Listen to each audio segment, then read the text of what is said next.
Operatorët turistik në Korçë kanë nisur të përdorin inteligjencën artificiale për të menaxhuar dhe optimizuar shërbimet e tyre, duke sjellë një ndryshim të rëndësishëm në mënyrën se si operojnë. Teknologjia e re u ka lehtësuar ndjeshëm punën e përditshme, duke përmirësuar komunikimin me klientët, organizimin e rezervimeve dhe promovimin e destinacioneve turistike. Kryesisht kemi sistemin e menaxhimit të rezervimeve, i cili koordinon të gjitha platformat së bashku, ku ne shfaqemi dhe klientët mund të bëjnë rezervime.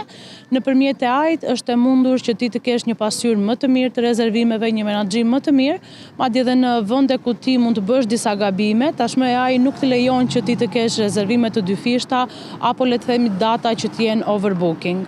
Koçollari shprehet se fillimisht e nisi si një provë, por rezultatet ishin të suksesshme. Ajo ve theksin tek nevoja e trajnimeve. Fillimisht gjithçka e kam bërë në mënyrë autodidakte, pra nisur nga vetja ime për të mësuar sa më shumë, por mund të themi që trajnimet janë të nevojshme për të pasur platforma dhe kërkesa më specifike. Sigurisht që ti duhet të ndjekësh disa trajnime, sepse termi inteligjenca artificiale është shumë i gjerë. Ne duhet ta ndajmë atë në varësi të punës tonë, në varësi të sektorëve, kështu që gjithmonë më e mira është që të kemi një sa më të personalizuar qasje ndaj inteligjencës artificiale. Aktualisht në Korçë janë disa biznese në këtë sektor që po eksperimentojnë me zgjidhje të bazuara në AI, duke e parë atë si një mjet të domosdoshëm për të rritur efikasitetin dhe për të ofruar një shërbim më të avancuar për turistët.